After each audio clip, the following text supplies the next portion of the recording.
I'm gonna read the opening to my novel, In Progress. I don't have a whole novel yet. It's like in progress. And there's like a lot of speakers, and the novel's called Straight Through Cambotown.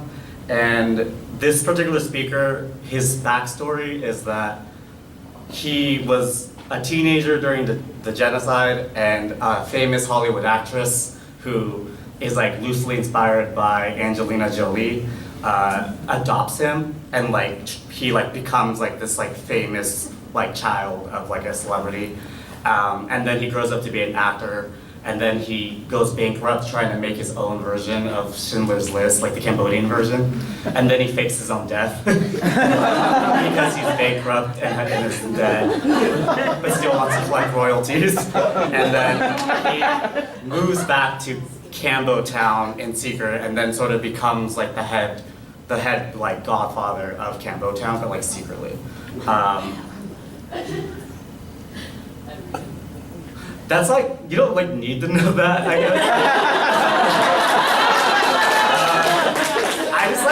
I just think it's funny. Because like, I think like my whole like personal brand is this like roasting Angelina Jolie. If you want to follow me on Twitter, it's like fake Maddox Jolie. Okay.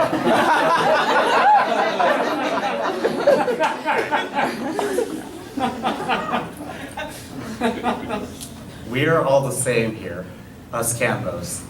Just look around and listen to the talk, talk, talk. Him, her, them, those dopes over there blasting Tupac like they actually get it, because in a way, beneath the yellow-brown, light dark surface of their skin, they do. The ladies in the park, the one that's both peaceful and sketchy, kid-friendly and stabby, who dish out papaya salad with a portion of side-eye from the minivans. These memes that are true entrepreneurs from among the first pioneers of food trucks. Then the mas crowded in the waiting room with the one and only Cambo doctor, all complaining about the corrupted accents of their dumbass Americanized grandkids, all cashing out their Medicaid to stock up on enough cough syrup, antibiotics, and other prescriptions too potent for children for when they babysit their dumbass Americanized grandkids. The dads drinking and drinking to pass the hours, days, and years of their lives. Heineken for the humble, Hennessy for the ballers. Both for those with nothing to lose except for good, old-fashioned American opportunity. The other dads chugging iced coffee with condensed milk before their second jobs as janitors or landscapers. The daughters and sons who are seriously over it, every goddamn thing, who are trying to finish their degrees in accounting or nursing, or if they're smart enough, lucky enough, pharmacy. And even me, who arguably has the strangest journey in town. We are all the same stories, the same history, and the lack thereof.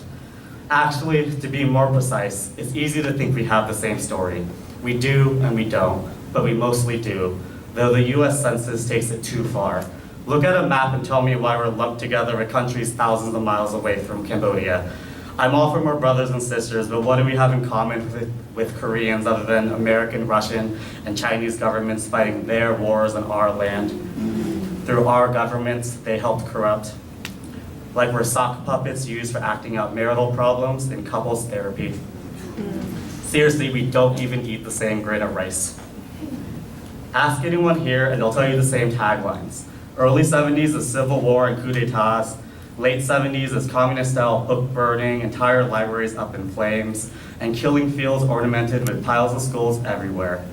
Early 80s is refugee camps and immigration and adopting new names such as Steve, Bill, and Kathy, names you always forget to use, names you didn't realize are nicknames to longer names such as Stephen, William, and Catherine.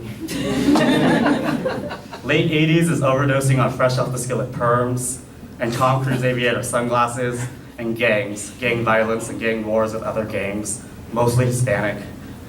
Early 90s is okay, still gangs, but also small business owners and the American dream of grocery stores that stock and restock fish sauce.